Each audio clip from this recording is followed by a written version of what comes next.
So, hey everyone, thanks for coming to our last session of the day. We have David Bartolomucci here. He has an incredible story, and I'll let him tell you all that. You might recognize his name because he's gone through almost every entrepreneurship program Cal Poly has to offer. He was in the hatchery, he did the accelerator, he was in the incubator. So he can certainly tell you about his experience in all of those. Mostly, he is the co-founder and CEO with his brother Ray of a company called Roopairs that started at Cal Poly during, I believe, his junior year. So he also lived the student and startup life at the same time. So yeah, David, kick us off here. The stage is yours. How are we doing, everyone? Thanks for the intro. I appreciate it, Sophie. Pleasure to be here. Happy to tell my story and also talk to anybody who has any questions about entrepreneurship, needs any guidance or anything. I'm here to be a resource. Cal Poly was an amazing resource to me, so I want to be able to make sure to give back and offer as much value as I can. So really for this, I'm just going to kind of jump in and tell my story from start to finish. They gave me 30 minutes, so that's a pretty good amount of time to tell the full story. So I'm just going to get into the nitty gritty details, the bad, the good, the bad, the ugly, the whole thing. So anyways, it all started, I'd say, in the Bay Area. I grew up working at my dad's restaurants. He owns, I don't know if you've been out to the East Bay Area, if you've heard of Strizzi's, Rigatoni's restaurants. They're Italian joints here. And that was kind of my life growing up. I worked as a server, cashier, dishwasher, manager. Loved the life, restaurant food at the end of the day. But after that, you still have to deal with, crazy customers. You got to deal with, there's just a million things that can go wrong in the restaurant industry. And we really experienced that. If you know anybody who's in the industry, they'll probably be able to agree with you. Over the past, I'd say, 20 years with amazing technology, the industry's gotten a lot better for employees, for their owners themselves. There's a lot less turnover of restaurants just because there's a lot of cool technology kind of at your fingertips when you're running your business.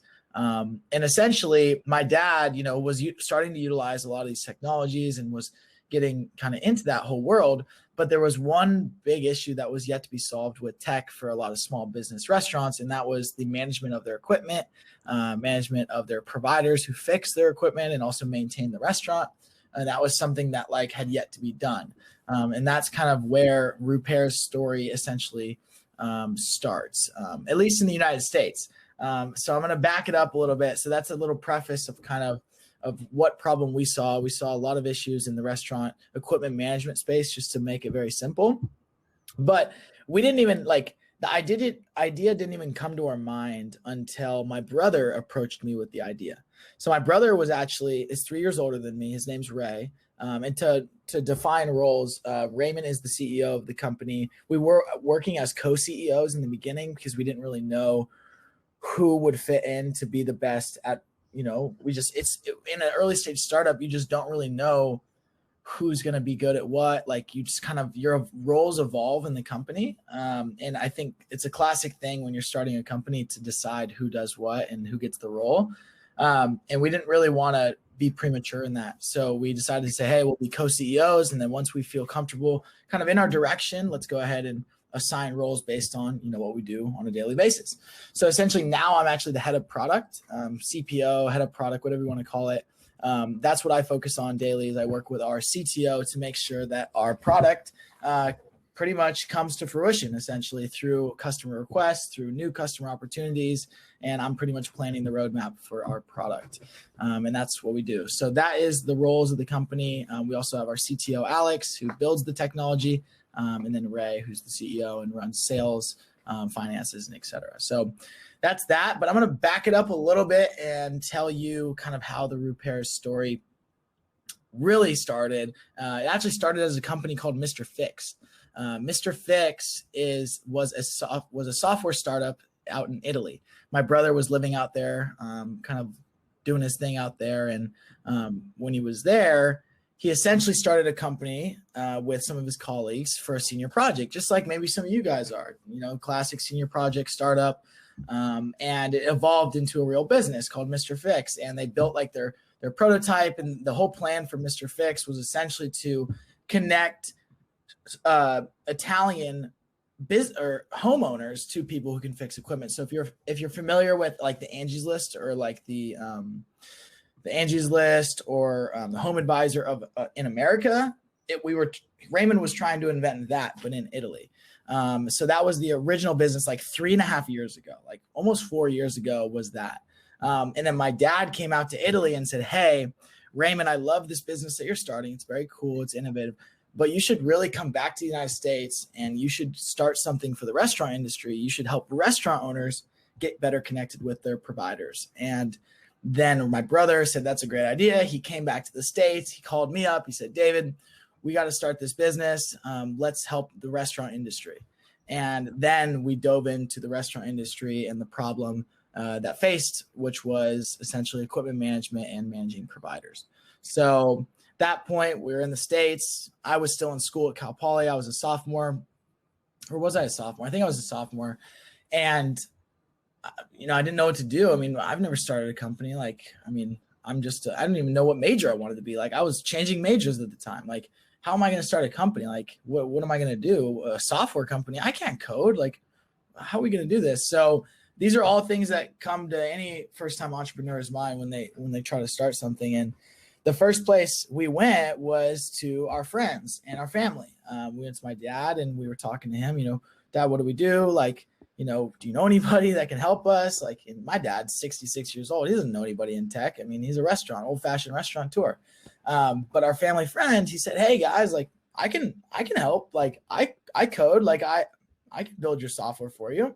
So we're like, "Really? Like, are you sure? Like, that'd be awesome." Because long story short, building software is very expensive, or can be.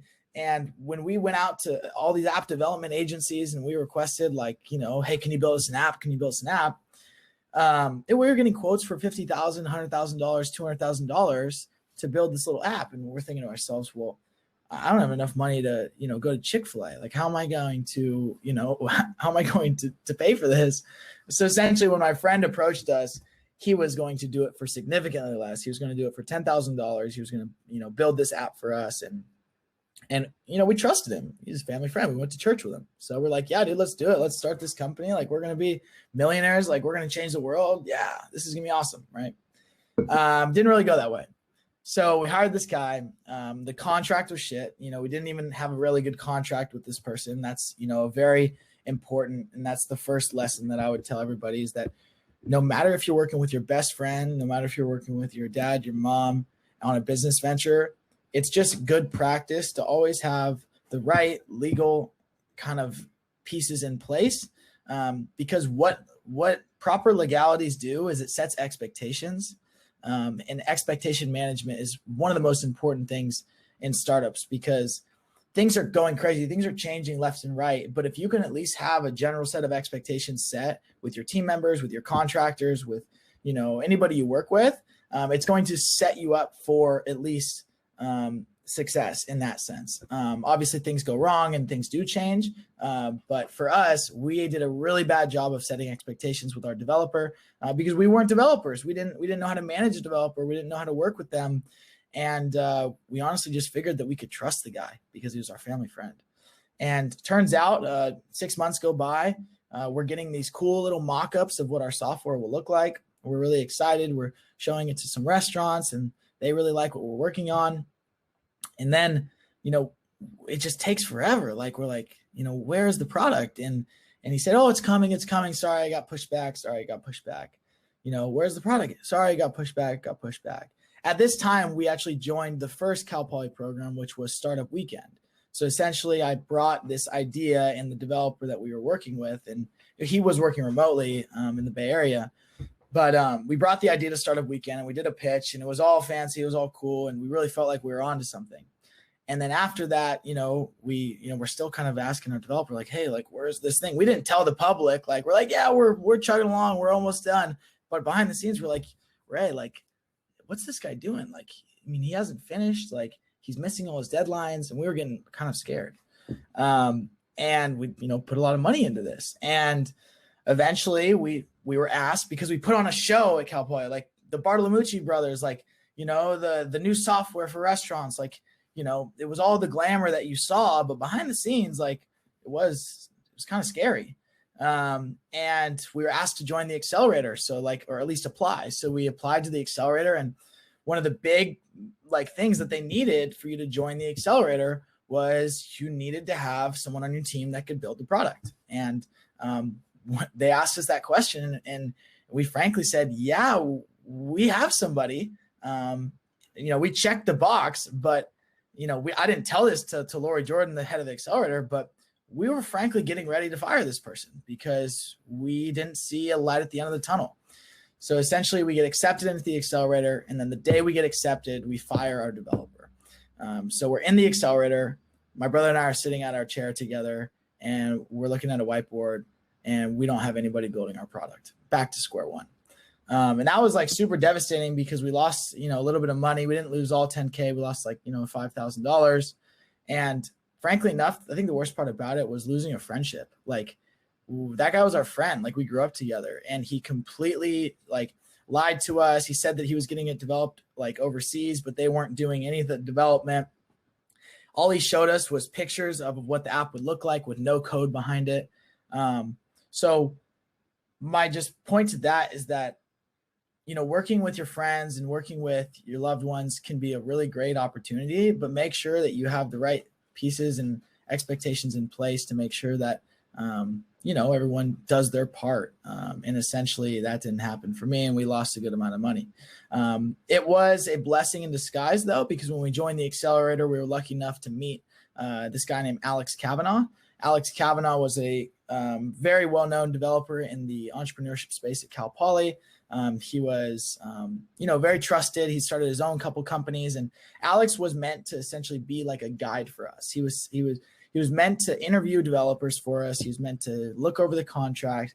He was almost supposed to be a mentor to make sure that our team hired the right person, so that the second time around when we tried to go after this software thing, we were successful.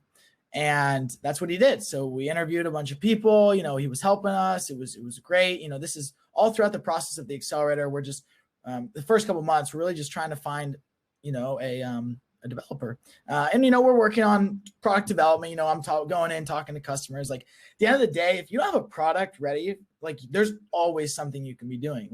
You can never talk to more than enough customers. You can never, you can work on a website. There's just a million things you can do. So if you're worried that you don't have a developer, if you don't have a technical person to build your product or something, there are so many things that you can do in the meantime until you find that person. So essentially that's what we were doing. We were just trying to get all the other pieces in place so that once we had a product and we had someone, we could just jump straight into the market. So essentially we did a bunch of interviews. We found the right person. It was great. He was great. Alex really liked him, but he was charging a little too much. And Alex was, very well-versed on what it costs to kind of build what we wanted. And essentially he offered us this product, for this cost. And Alex didn't agree. He said, hey, I don't believe that it should be this much. I'm actually going to build a little bit of the back end for you guys, just as kind of to be nice. And I'm going to hope that this brings the price down for you guys. And that was, that was awesome. We're like, really, Alex? You're going to do that for us? That's super sweet, man. So Alex built a little bit of our back end, and he presented it to the potential hire. And the guy said, hey, thanks for doing this, man. The price is still the same. I think he dropped it by $30 or $50, just some outrageous, it didn't make any sense. So Alex looked at us and he was like, you know what? How about I just finish this MVP for you and just build the rest of this kind of initial product, and you guys, just buy me a bottle of whiskey or something. That's the type of guy he is. It was just unreal. Ray and I are looking at each other did you just say you'd build our product for free? This must be a scam. This must be a joke. And we talked it over, and essentially because Alex was so ingrained into the community, because he had such a great reputation, the last thing this guy would want to do is screw an accelerator team over that he worked right next to, because then it would screw his reputation. So there was a lot of trust there. And we did, have a contract in place that made sure that the product was ours, and that there was an expectation set in place. So we did it right the second time. Alex built our product. We started testing it in San Luis Obispo, and keep in mind what the product actually was. So the product was very simple. Originally with our old developer, we had like this big vision. We had this big plan for the product with a million different features and all this stuff. When we joined with Alex to build this MVP, he said, no. We've got to cut it down. Like, you've got to strip 90% of the features and just build like what is the core problem that you're solving, and build that little piece, and then see if there's a spark, see if people love it, and then we can build from there. So that's, of course, what a minimal viable product is. And that's what we built, tested it in San Luis Obispo throughout the accelerator. It was a great experience. Got a lot of great feedback, a lot of people interested, brought on our first users, was super fun. And we thought, oh my gosh, like this is actually going to be a thing. Like this is going to be a business. Like we have legs to run. And the product was simply enough. A restaurant owner has an issue, so they would send a request to someone in the network to then fix that issue. That was it. Like, it was very simple. There wasn't any invoicing involved. There wasn't any crazy asset management, no bells and whistles, just a simple product that did a simple job. And it was enough. It was enough to give us insight into where we needed to go, into the future past the accelerator. So we did the pitch on demo day. Yeah, we didn't really want to ask for money because we still kind of wanted to do things kind of under the hood for a little bit to get the kinks out. Raising money was an option for us, and I'll speak more on that later on why we didn't end up raising money and still haven't to this day. But essentially, after demo day, Ray and I looked at each other and we're like, man, like this was the funnest summer. Like we learned so much about, building product. We learned so much about our customer base. We know how to work with a developer now, but now we really got to find a full-time developer. Like Alex was just helping us on this small thing. We got to find, someone to do it for real and take us to the next level. And we sat with Alex, and Ray and I just had this crazy idea that maybe Alex would join our team. And we went to him at the end of summer and we said, Alex, what are the chances that you would, want to join us full time and be a co-founder?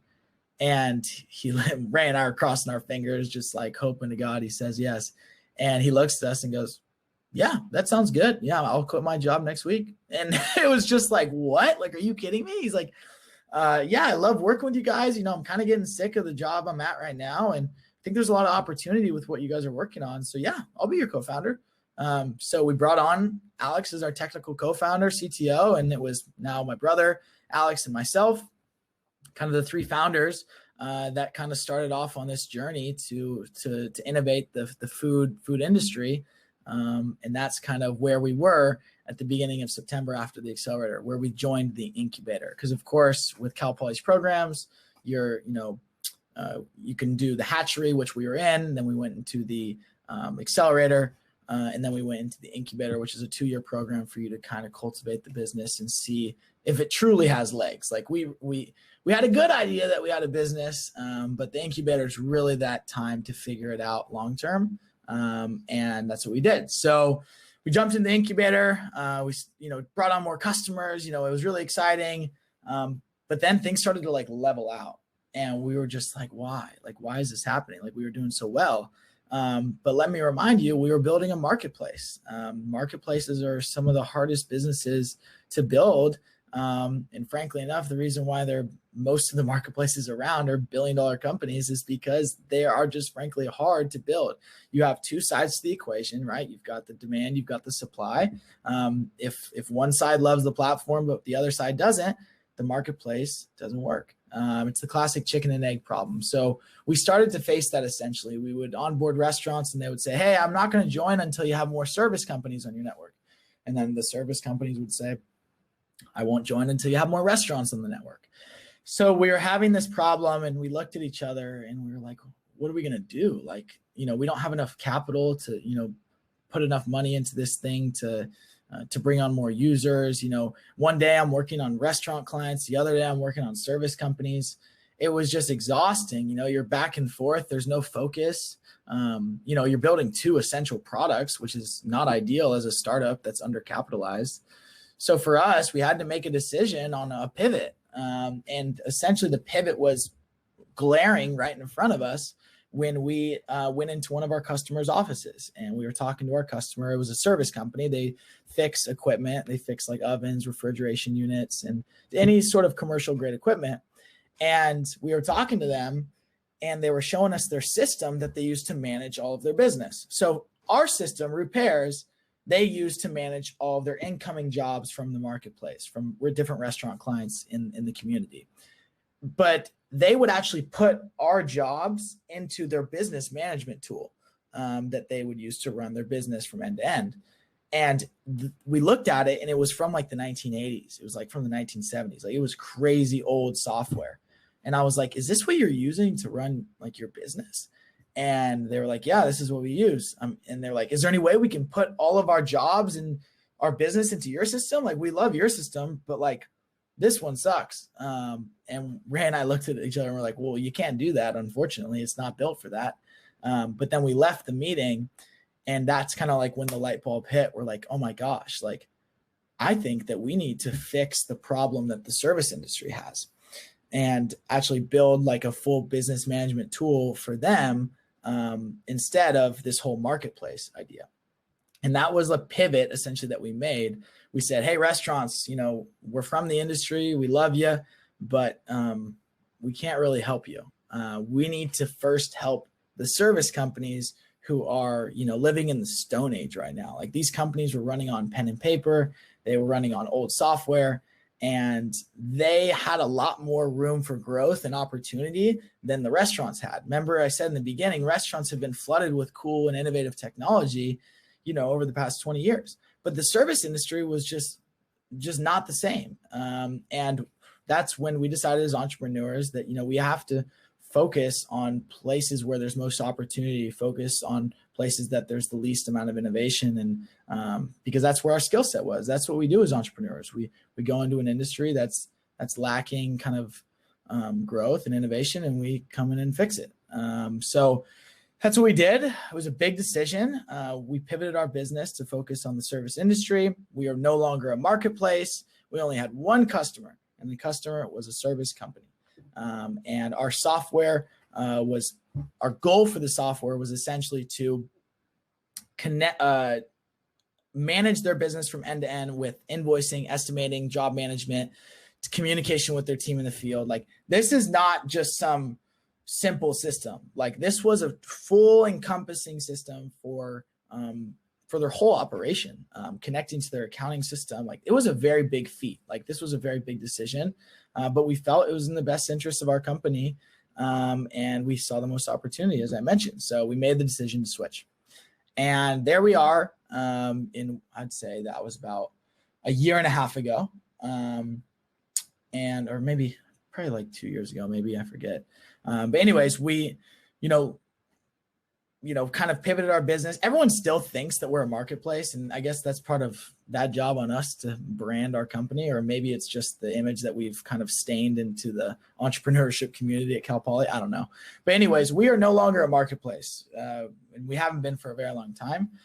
We are a SaaS tool for the service company to manage their business. And it's essentially, we charge a monthly fee. It's $149 per month per user. So if a company has 5 users, $149 per month per user comes out to like, $10,000 a year. And that's reoccurring. So that was the play there. A marketplace is different, where a lot of marketplaces, you charge a fee in order for the transaction to occur. So we actually saw this as a lot more lucrative because there was reoccurring revenue and these contracts in place to lock these service companies in. And that was the play, and things were going well. We actually acquired our first customer in September, I think, of 2019. It was an electrical company, a 3-person team. He paid us $3,000 to use our software for the year. That was just like, what? Like, are you kidding me? Because when we were running a marketplace, our first customer in the marketplace was only $50. And then we made this pivot and switch to this new business model, which our first customer paid us $3,000. And it was just like, there's no better feeling than validation when you're running an early stage startup than that experience. So we realized, okay, we're on to something. we made the right decision. Let's keep going.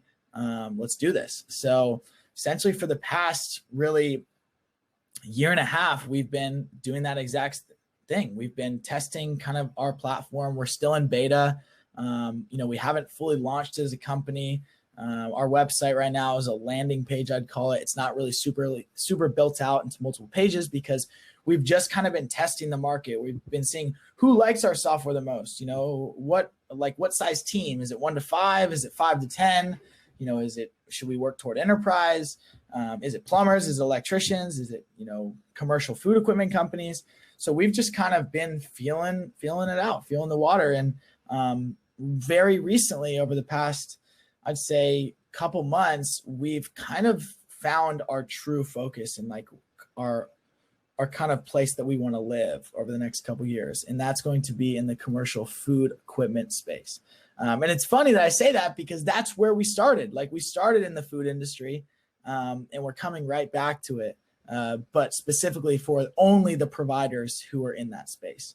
Our software right now, so we have companies that are plumbers, companies that are electricians and different trades, but that's not our future. Like that's not where we want to be. We don't want to be with those trades. We want to be in the food industry.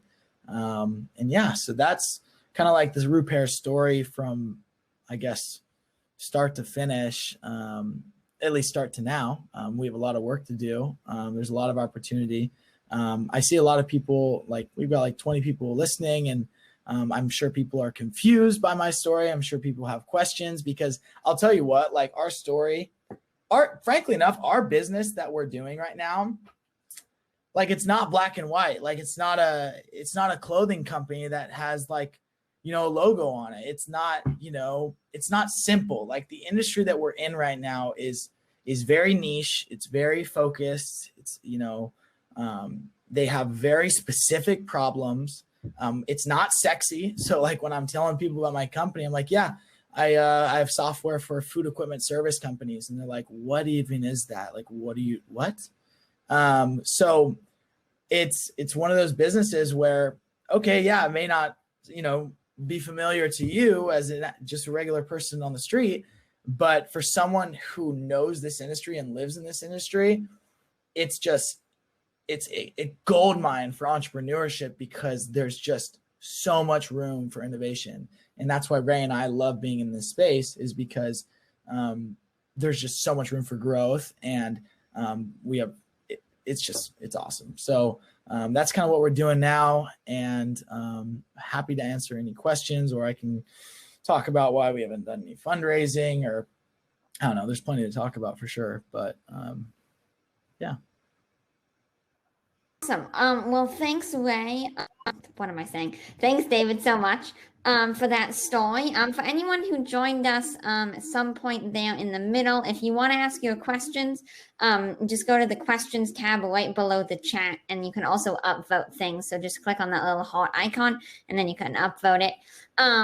But to get started, I see Walter, you asked, how does Roopairs differ from Service Titan? So I'm not sure if you know what that is, David, but how do you differentiate yourself as your business? Walter, you are a smart guy, and you also know this industry a little bit. So I want to, that was the last question I would expect to get. Like, great question. And the answer is Service Titan. To give you guys context, Service Titan is one of the biggest players in the service industry for field service software. A lot of service companies have been using Service Titan, but where Service Titan focuses, and I've talked to their team before, and I actually have some friends that work there. Service Titan is focused on the residential space. Like that's where they've lived. They lived in the residential space since their beginning.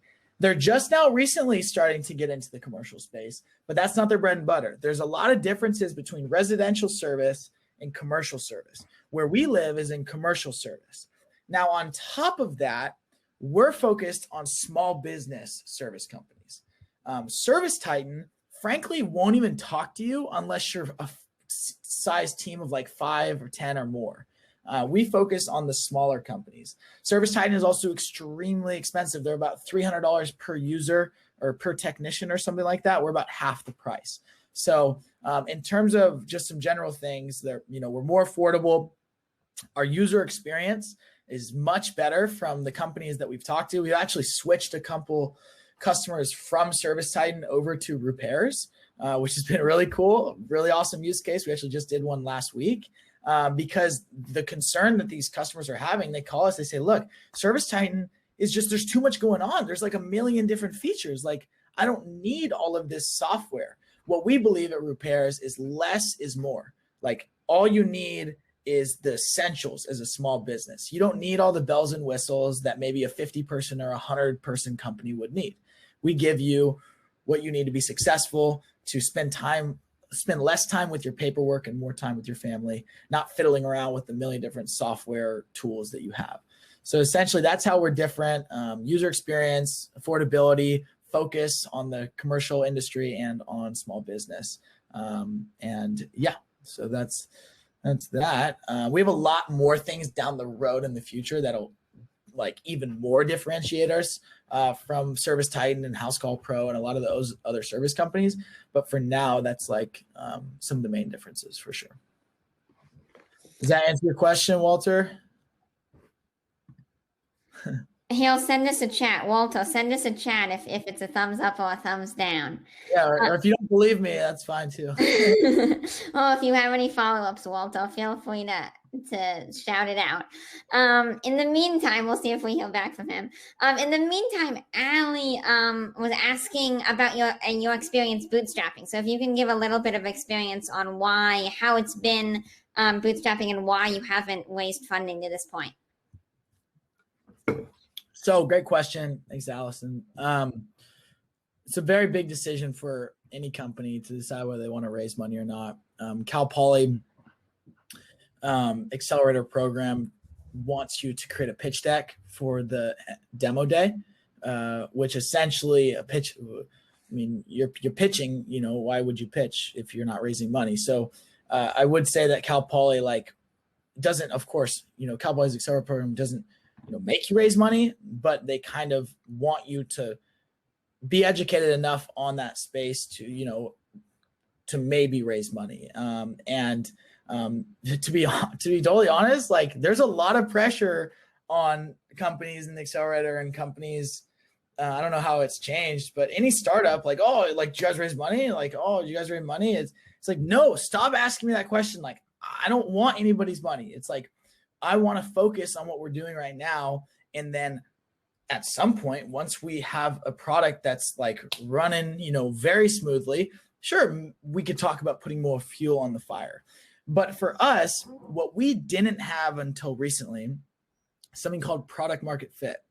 Product market fit is essentially where you have, a product and you have this idea that it's going to fit into this certain market. But we didn't have that yet. We didn't know for sure that this software that we were building was going to be the end all be all. There were some doubts on our team. There was, some customers weren't liking it. We weren't sure. So what funding essentially does, it puts fuel on the fire. And what we were doing is we were trying to find our path. Okay. So we're swimming, we're trying to find our path. If we put money into our business and we're for some reason on the wrong path, AKA we haven't found product market fit, we'll end up all the way down the road right here where put all this money into the company and we're looking back oh my God, we've gone down this rabbit hole where we actually made the wrong decision. And then you go back to your investors and you're like, hey, so we made the wrong decision. We actually need to go that way. And then they're going to look at you and be like, what do you mean? You already burned all this cash. You're already down the wrong direction. So that was our concern, is that we weren't always 100% sure about our direction. So we wanted to make sure of that before we put any outside money into the business, because it's just really important, that product market fit. And I would say only recently we've found it. And that's with the commercial food equipment companies, because we talked to investors about our company, and we're constantly talking to investors and constantly forming relationships. That's one thing I would recommend, is don't go to investors once you need their money. Go to investors to understand kind of how they can help you and form a relationship there. But for us, if we would have launched, a funding campaign into the residential industry, residential market, ServiceTitan would have crushed us, because that's their space. There's plenty of players in the residential market.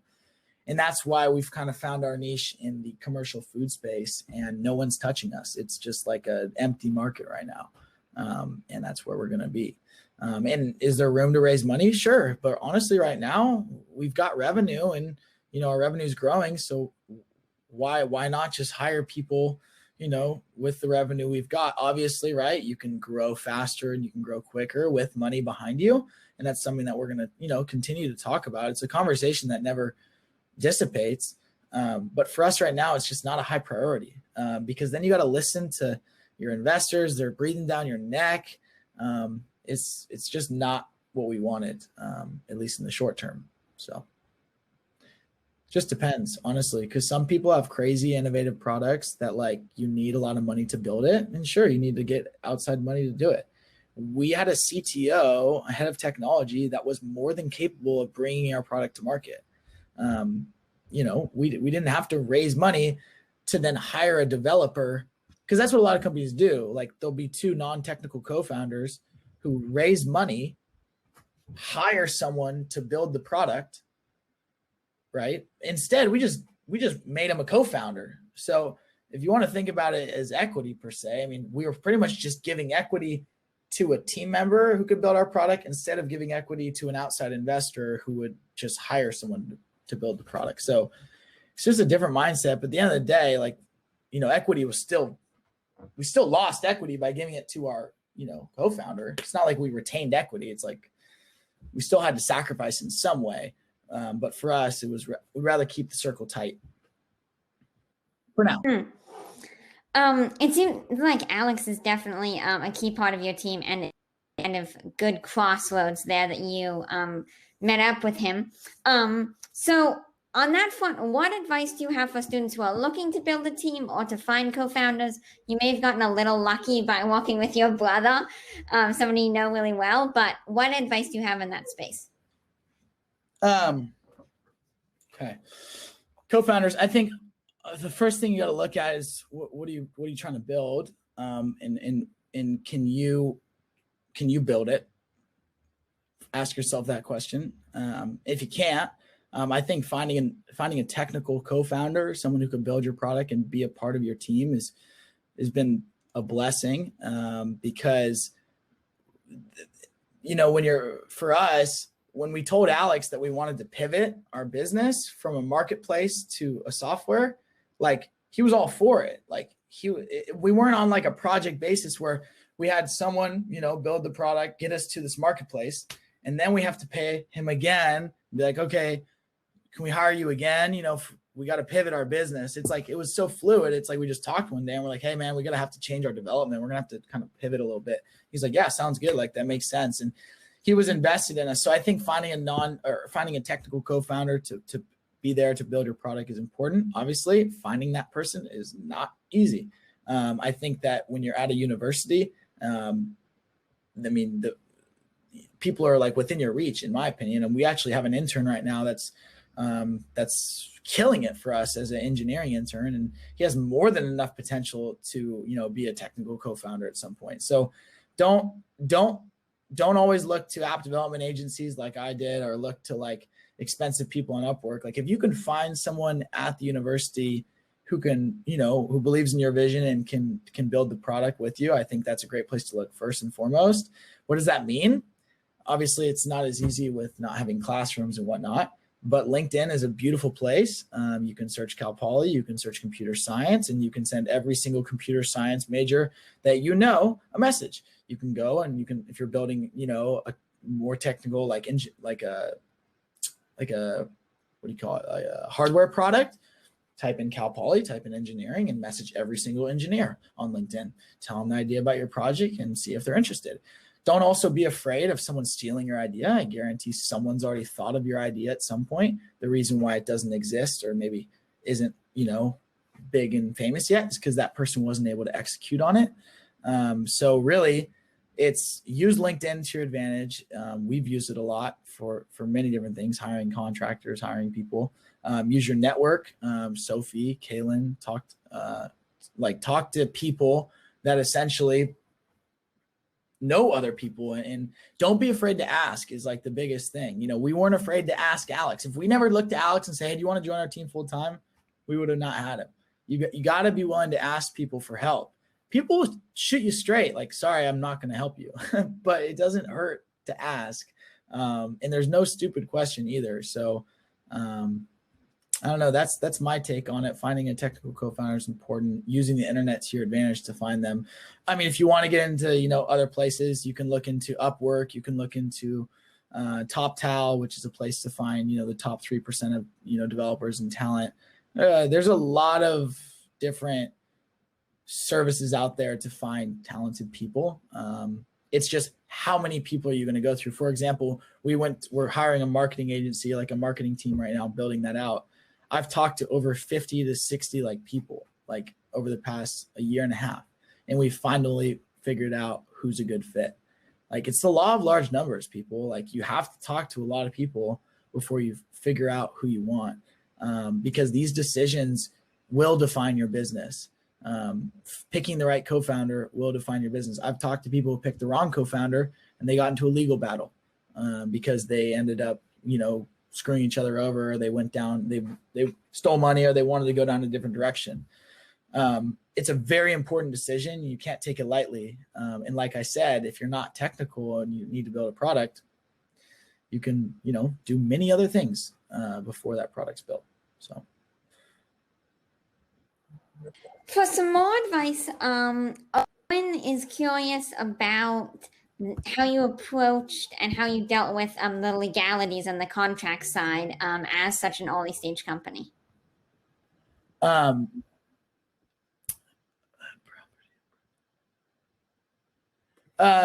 mean, legalities and contracts.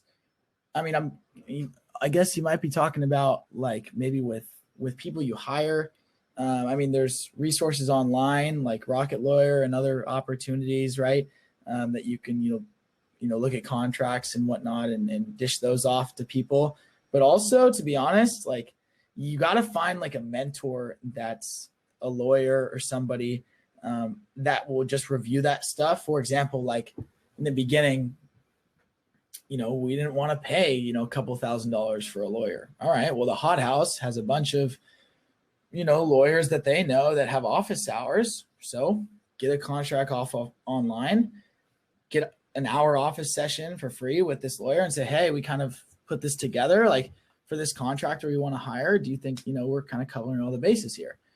Obviously that lawyer is going to help because they're doing the Hot House a favor. But also it's going to turn into business for them eventually. We've hired Donica from who was a Hot House kind of lawyer who essentially she was helping us for the first 6 months. She was just helping out, office hours, all that good stuff. And we got to a point where we're like, hey, we actually need to be more serious about this. So can you be our official lawyer? So and we already trusted her, and she was great. So I don't think you need to jump in and spend a bunch of money on lawyers in the beginning, especially if you don't have the money or if your business isn't in a stage to do that. There's a lot of resources that Cal Poly offers, mentor networks, LinkedIn too. I mean, even if you go to LinkedIn and look up Cal Poly and then look up lawyers, alumni who aren't even in maybe Judy or anybody at Cal Poly's immediate network, reach out to alumni. If they see Cal Poly under your name, they will respond. That's the cool part about this community is that the alumni network is wants to give back because so many people gave to them. And I don't even know if that answers really your question because I'm not a lawyer, but I don't want to. Yeah, I'm not a lawyer. So try to work with lawyers if you can, but do it for a free version if you can too. You gotta be scrappy. You gotta be scrappy.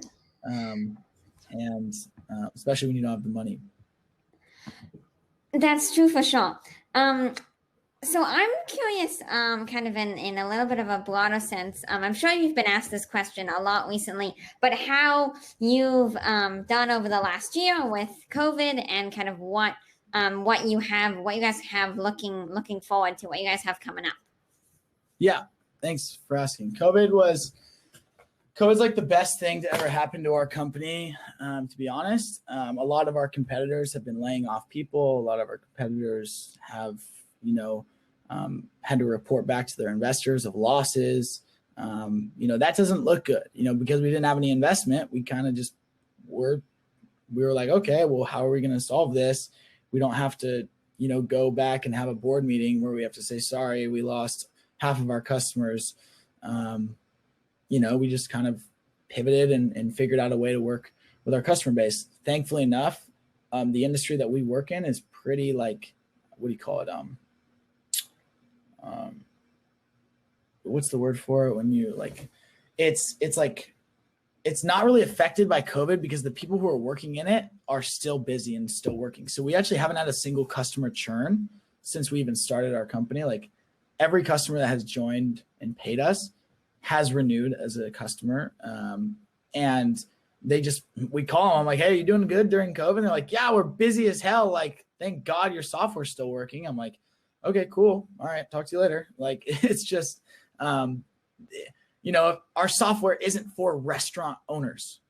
Like restaurant owners are going out of like business. But if you think about it from like a broader scale, and this is something that we're really focusing on kind of in our pitch to a lot of bigger companies that we're trying to work with, is the food delivery market is massive. It's a $50 billion market right now. Okay. So I want you to think about a restaurant. Okay. If a restaurant is doing food delivery and not indoor dining, or they're getting more food out, right? Because to-go food is just like to-go food. You're not doing as much indoors because people are enjoying their meal, right? It's a longer time for turnover. But if you're just doing takeout, which companies are doing a ton more takeout, and that's why this whole food delivery market is blowing up. People just want to chill at home and order food. More and more food is going out. Okay, what's happening because that food's going out so fast? That equipment that's making the food is getting abused. Like the equipment is getting utilized and overworked because of the food delivery market requiring this amount of volume going out.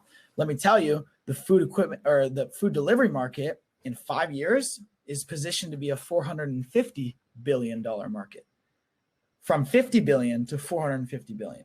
Like the world is changing. COVID is changing the way people eat, the way people, enjoy outings with friends. It's just, it's whether you can walk into a restaurant without a mask, food delivery has earned its position as a staple in the American economy, like period. And also food prep. How many commercials have you gotten for all these food prep, where you freshly, factor meals, all these different things? Okay. What is that doing? That's taking the equipment that would usually make those home cooked meals, would be your appliances in your home, would be your, your stove, your microwave, all these things, right? Those are getting made in commercial facilities with commercial grade equipment, which our customers fix. So our customers, like our industry, the commercial food equipment industry, is set to blow up over the next 5 years. There's going to be more and more demand. It is super interesting how you guys have come full circle in a way. How you started out kind of wanting to help the restaurant industry and wanting to help people, like your dad when their equipment broke down, and then you kind of went on this whole path, essentially back to that same idea. Yeah, it's our focus in the beginning was to help restaurants, and you can of course make that parallel with the restaurant industry, but our business has more focus to helping the people who help restaurants. Does that make sense? So the people who come and save the day, fix the equipment, make sure things are still running, we help them. By helping them, they're able to help the restaurants. So it's like, instead of directly impacting a restaurant, we're actually helping someone else who then can help the restaurant. So it's like, it's definitely interesting how things came full circle, but I guess it's all about just like seeing things from a bird's eye view. And, you know, coming in with a bias is also, it can be really good for you to like have, I guess, industry knowledge. You know, it was great for us to be from this industry. But in the beginning, we were so biased toward restaurants because that's where we knew that we wanted to help restaurants. But then we were almost like, we were too close-minded that like their problem is nowhere near as significant as these other people's problem. And then by helping these other people, we actually can help the restaurants too. It's like we kill two birds with one stone. And that was like, it's just like mind-boggling to think about how it worked like that, to be honest. Yeah, you kind of, this whole the road you went on to the service industry led you back to restaurants, but from a different angle, essentially. Mm-hmm. And it certainly is interesting, especially having known and heard about Roopairs for a long time. Okay, so we only have a few minutes left here, and I want to leave a little bit of time for some announcements at the end. But a good closing question we always like to ask is, what advice would you give your Cal Poly self or yourself kind of right when you were starting at Roopairs, knowing what you know now? I would say to you know, if you're hiring a developer, to like have a mentor in your back pocket who's a very established developer that can almost like interview them. Because I was a finance major, like I'm not going to interview how am I going to interview a developer? Like what? You know, it's like have a mentor interview the person you're trying to hire if you don't understand their role. Like you're not qualified to interview them, you know? Maybe you can ask them questions like, you know, what do you do? What do you do for fun? What do you like to, you know, eat? But anything into the technical stuff, like it's going to go right over your head and you're potentially going to get fooled and hire the wrong person. So that's what I would say. But to be honest, it ended up working out in our favor because it was like a blessing in disguise. By getting screwed over by that opportunity, it introduced us to Alex, who then has pretty much saved our business. So obviously I don't encourage you to get screwed over first, but I'm just saying if things do, and then on top of that, if things do go bad, don't look at it as like the end all be all. It's pretty much the world and the world telling you that wasn't the right decision. And then the world will hopefully point you in the right direction from there. So just listen to what the world says. Things will all work out in the end to some extent. Okay, well, thank you so much, David, for coming back to CPE and to Cal Poly Entrepreneurs and the CIE, and to share your story with us. If anyone wants to connect with you in the future, I know they can find you on LinkedIn or Roopairs or any of those things. So, and definitely encourage that.